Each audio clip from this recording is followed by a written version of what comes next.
同学们好，今天我们开始第一讲，死练活用。死练活用是学习武术与强身避险这门课程的始终要求，是中国武术老师在教学过程中要对学生反复强调的一个关键词，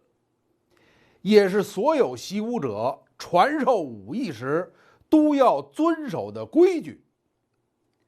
所谓死练，就是要求习武者不学会练好了就绝不罢休，要长期自强不息的勤学苦练。所谓活用，就是要求习武者把所学所练的内容能够随机应变的灵活运用于实际生活。下面请同学们看一下北京长拳，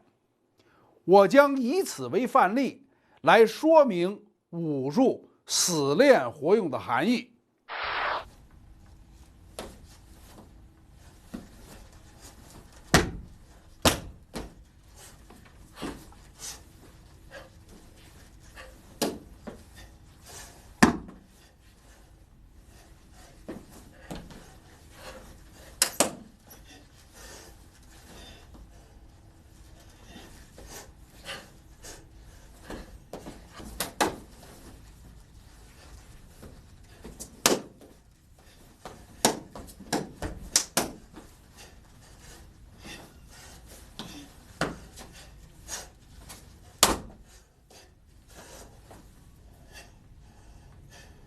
同学们，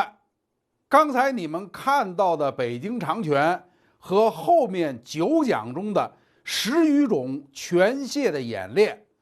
都是我在今年2018年录制的。已经62岁的我，至今仍有强健的身体和灵活自如的武术示范能力，这本身就是死练武术的结果。我从北京长拳当中拓展出来的新的武术教学模式和教学方法，则是对北京长拳的活用。这套长拳是70年代北京什刹海体校创编的，所以也叫北京长拳，是武术入门先要练习的基础长拳，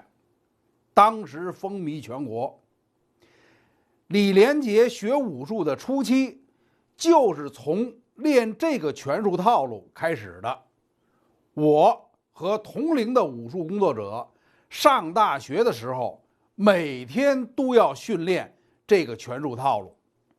可以说，这套拳具有历史文物价值。现在全国各地还有很多人在练习。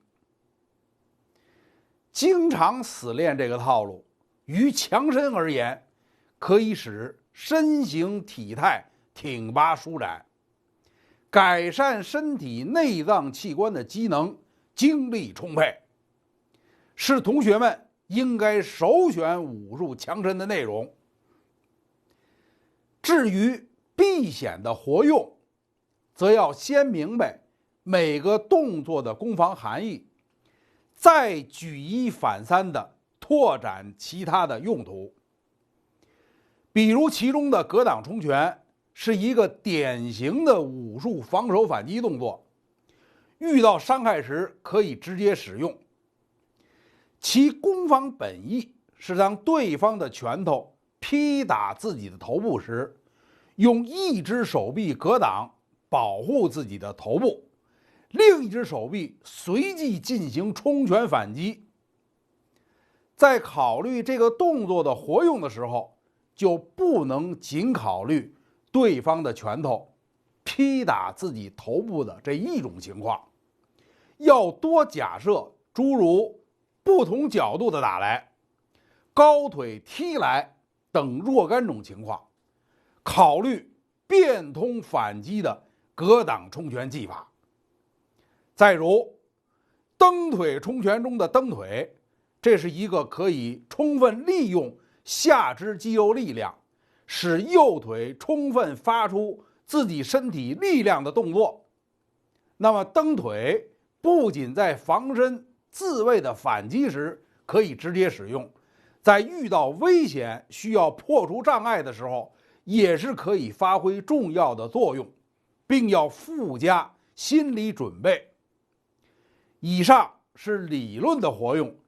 真能用于实践，还需在此基础上的死练。长拳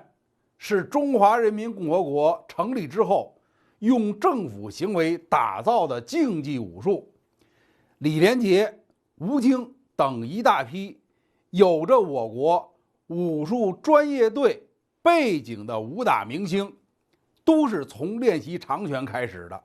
看看他们举手投足之间的精气神吧。请同学们在学练格挡冲拳和蹬腿冲拳的过程中，要注意手脚的协调配合和打踢的力度，从中拓展体悟死练活用的实用价值。其实，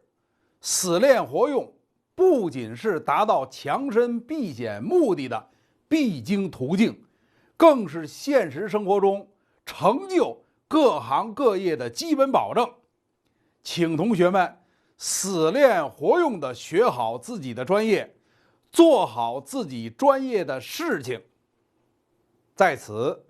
请先学这个套路中的格挡冲拳和蹬腿冲拳，